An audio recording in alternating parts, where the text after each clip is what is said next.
Phillips said there was nothing wrong with him. A few days after that, they removed Mr. Phillips from the veteran place in the Bronx to East Haven Nursing Home. The first time that I went to East Haven Nursing Home, I went as a visitor. They had put a watch, locked on watch on his arm.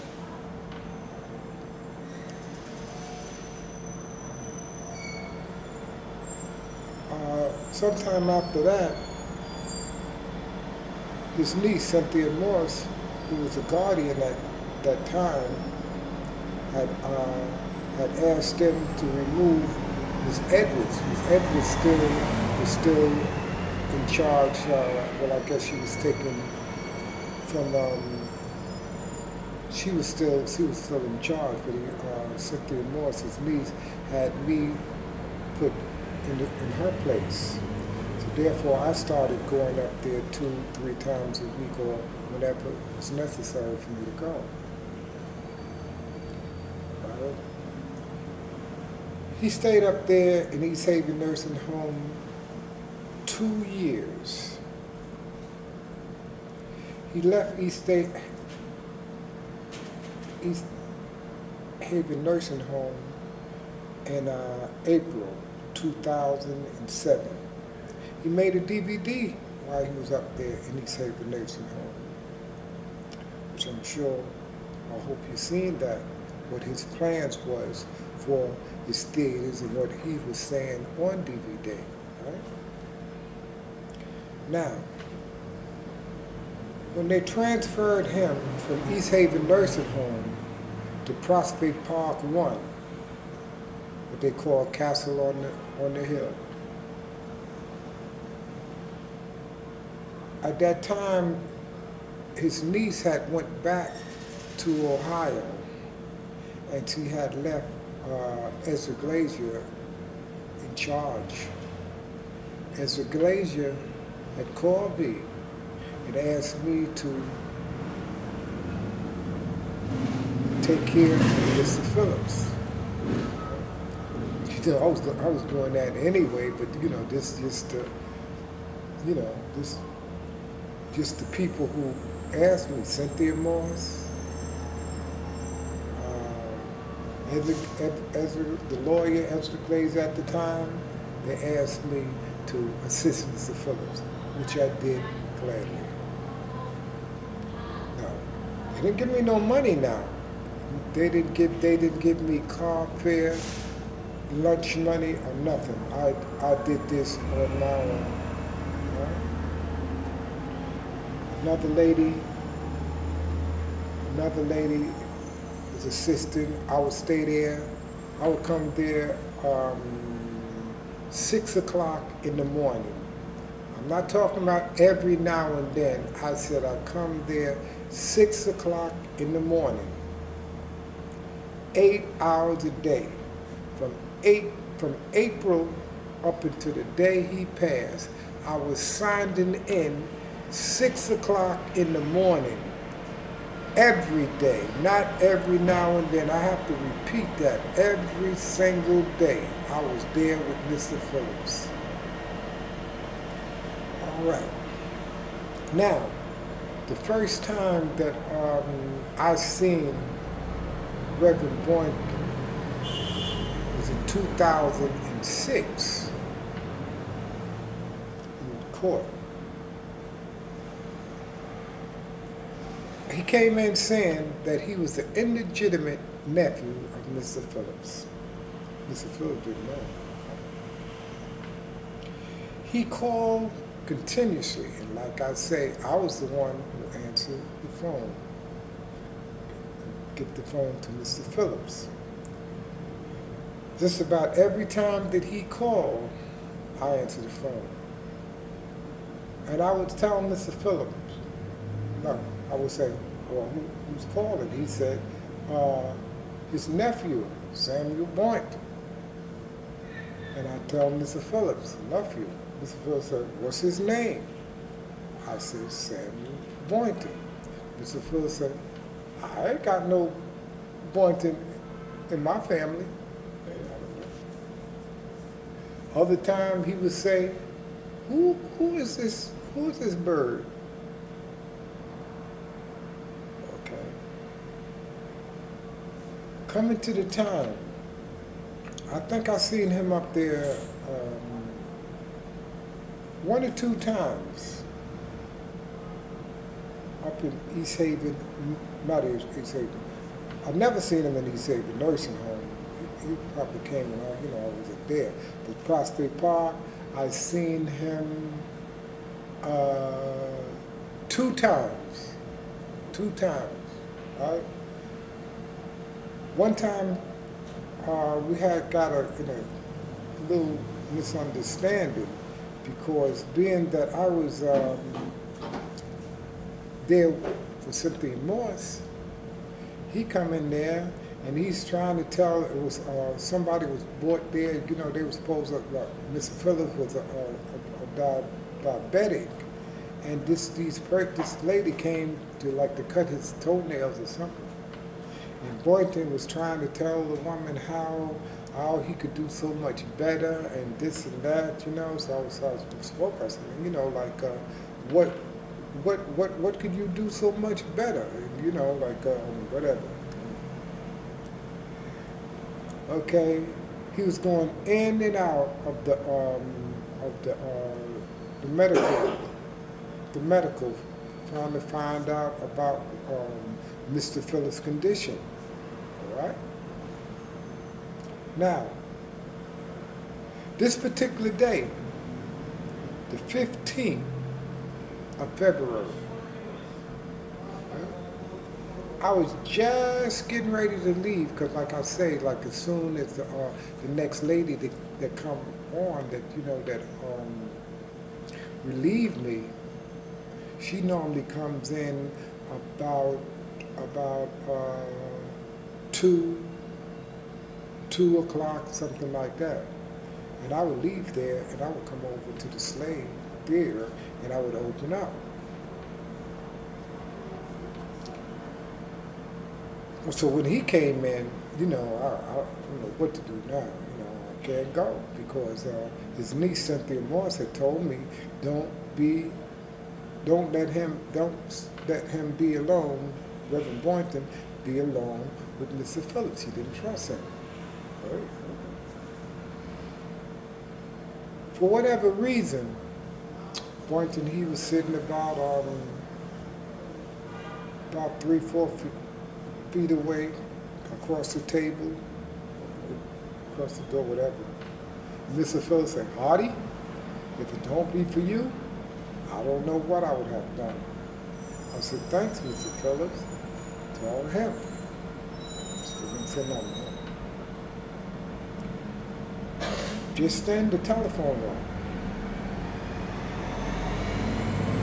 I answered the phone. The lady called Miss Robinson. She asked to speak with Boynton. I called him to the phone. He was on the phone a couple of minutes. And he come and say, oh, they just sold Slave 2 for 1.5 and gone. I don't even remember him saying goodbye or nothing. He's gone. Mr. Phillips had hurt him pretty bad. Like I say, all the properties that he had, he always spoke on Slave 1 and Slave 2. That's it. Me and this other lady, we tried to say something in comfort to him. Say nothing. Telephone rang again. It was Cahill, the guardian of property, and he asked to speak with Boynton. I said, he just left. I said, is it true they sold Slave 2 for 1.5? Okay, he'll say, I don't know nothing about that. He said the less that I would let it go for is 1.6. Boom, that was that. I called to Miss Robinson to find out what happened. Miss Robinson said she didn't tell Boynton nothing like that. Boom. Okay, I thought everything was all right. You know, I told Mr. Phillips. And I left. The next morning, I got there at 5:30 the following morning. I went upstairs. Normally, you know, like normally Mr. Phillips have his coffee table and his chair to the door. Because, you know, he always do that because, you know, behind him being a karate, he wanted karate, kung fu, whatever, he wanted to have a little time before somebody came in. Normally, when I come there, I normally have to push my way in with my kid. But this morning, it was, the table was about a foot or two from the door. Marty? Yes, sir, Mr. Phillips. And I went over and I checked his chart. His chart was 314. All the time that, you know, I'm checking his chart every day. From the time that he got there up until the day, his chart was never anything through 314. Right?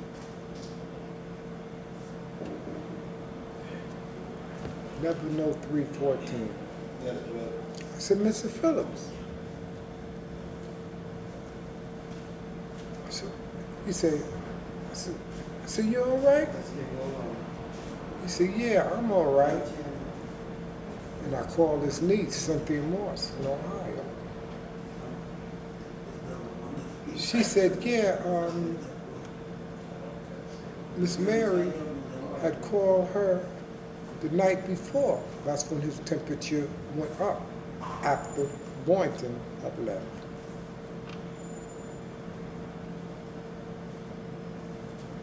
She told me, she said, now check the next reading and let her know what's going on. The next reading, the people came in between 7:30, just before 8. The nurses would come in and check, you know, give him his insulin and his 9 pills. Or I would take him down to the 4th floor to the nurses station. But this time they came up to his room, 9:15. And they took his pressure and everything, and it had dropped, told his niece. So now we're going down to the dining room. Now, Mr. Phillips was walking exceptionally slow. Normally, like when we get down to the dining room, I normally, you know, like walk a little ahead of him, direct him. We're going to the table. He'd be following me. We get to the table, you know, like I would pull a chair out. He would sit down, and I'd be right there. All eyes always on us, Mr. Phillips, the judge. Wow. You know, one time, you know, like somebody left a note on the table, and they commend him on his elegancy. And they said, thank you. God bless you, Mr. Harvey. Yeah. Well, Mr. Phillips always liked to be the last one to leave, amongst the last one to leave. So, okay, let's go. Like I said, I had to walk just about shoulder to shoulder with Mr. Phillips. Huh? We got on the elevator, just me and Mr. Phillips. We got just about to the 9th floor, and Mr. Phillips started sliding down the wall. I said, what you doing, Mr. Phillips? You know, he's a very cheerful, but, joke, whatever. But he never done anything like this.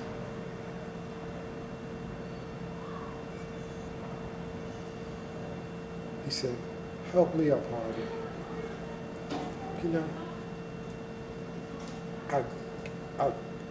It seemed as though if I just could get him up, we could walk off to his room. But I couldn't get him up. I got him halfway up. Huh? So, wait a minute, Mr. Phillips, wait a minute. I said, take it easy. And I pressed the 4th floor, to the 4th floor, the nurse's station. All those drink yesterday. When we get to the 4th floor, it was this lady standing there, and she seen Mr. Phillips sitting off on the corner. She said, I'll go and get the nurse. So the nurse, couple of seconds, minutes, whatever, the nurse came back with the wheelchair. And me and the nurse picked Mr. Phillips all the way up. And I believe he collapsed. I believe he died on his feet. But she said, lay him out. Still on the elevator. Then she gave him CPR, mouth to mouth. I'm standing right there looking down at Mr. Phillips. I called his niece. We had already called 911 or this and that, we called that, okay? So finally, the fire department came. And they did whatever they could do, still on the elevator. Then finally, the ambulance came. They put Mr. Phillips on the stretcher, still working. Put him on the elevator. 2 police ladies took me to Methodist Hospital. When I got there, they told me to sit off in the room, waiting room. 10, 15 minutes, they came and said he was dead when he got there. That was it. Okay. Sometime after that, I had to call everybody. I told his niece, call Boynton, I called Mr. Lyons, because I had a call. Now, I don't know what happened. People had told his niece to go down and go for to be the executive or whatever. I don't know. Exactly what was going on, and with that. Okay. So now we was getting where he was going to be buried and church or this or that. We was trying to get that together. I had somebody that was working with us. He had putting up a chart to let the people know what to expect. Okay, so then I came in one day and this lady told me that I had to get in touch with Ms. Robinson for detail. I said, how is that? Here it is, we're taking care of Mr. Phillips all this time, and now, we have to answer to somebody else to wear the barrier, whatever. So Mr. Phillips, or rather his niece's plans was to have like a open casket ceremony, let everybody see, and then she had intended to take him back to Ohio because that's where his mother and his brother was buried there. His mother was whatever. Well, that's where he wanted to go. He wanted to be buried with his mother or his brother, his loved one. But all that was changed. They had the churches that Mr. Phillips was affiliated with, Friendship Baptist Church and all these different churches. Nobody, we couldn't get him in there. We finally wound up being an open door church on Green Avenue, and from there he was taken way out in Queens or Long Island, somewhere, everything that man asked for, nothing happening. Wow. So now, sometime after that, that was 2000, February the 7th, when he passed.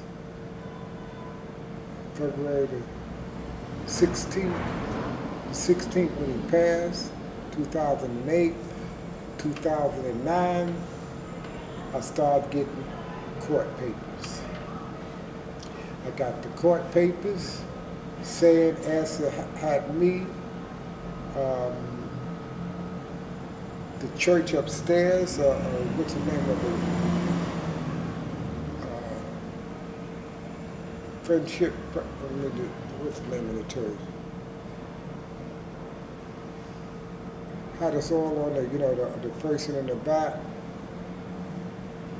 They was asking me for $4,000 a month from 2004, from 2004 up until 2010.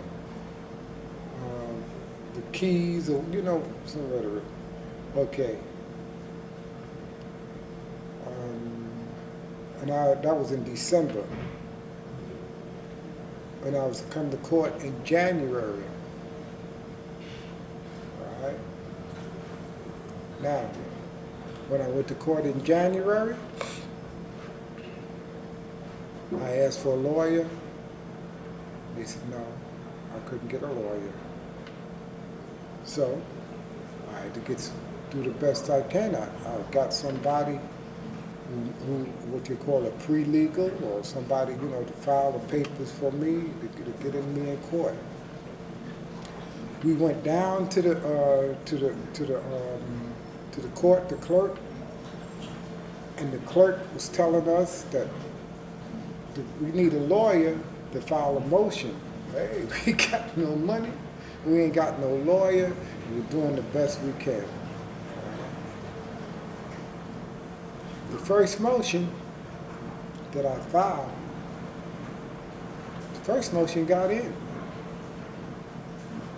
Get to court, this lawyer that they had, he filed a cross motion, took that cross motion out and filed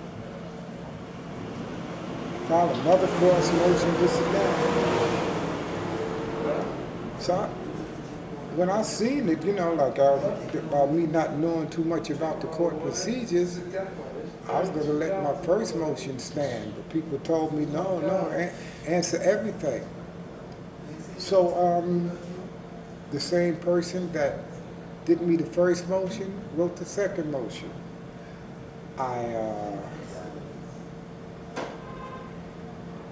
I sent it in through the post office, had my name, number, whatever, can you get in touch with me? I didn't hear anything. I get to court that day. I didn't see my name on the calendar on the outside. I went in and asked what's happening. This clerk who sit up with Miss Johnson told me, hey, you got to 5 o'clock to put something else in. What?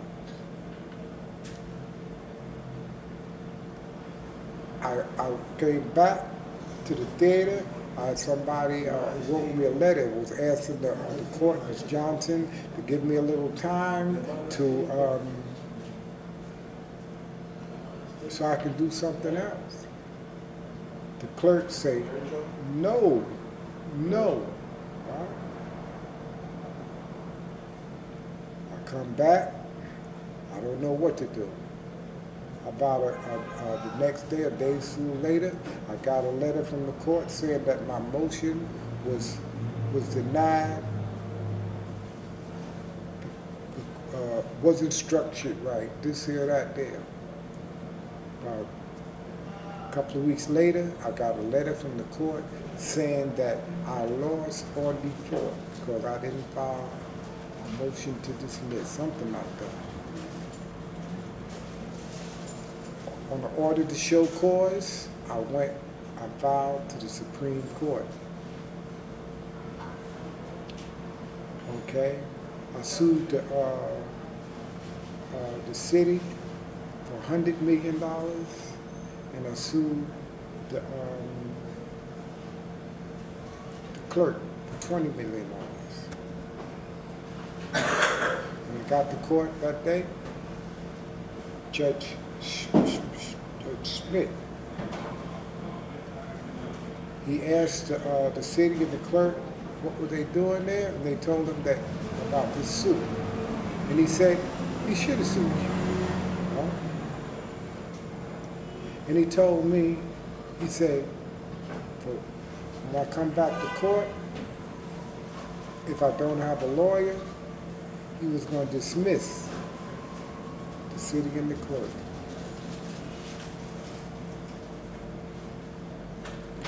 Just before I was going to court, this lady came in and she asked me, what do you doing here? And I started telling her about, the situation and, about Mr. Phillips and this and that. And I told her I need a lawyer. She said, I'm a lawyer. And she gave me her card.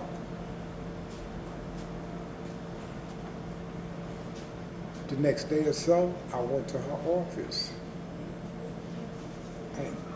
And I brought over the court papers about me not knowing really about what papers to bring. I bought the papers from the surrogate court. She said no, she wanted the papers, different papers, and asked me to go down to the court to pick them up.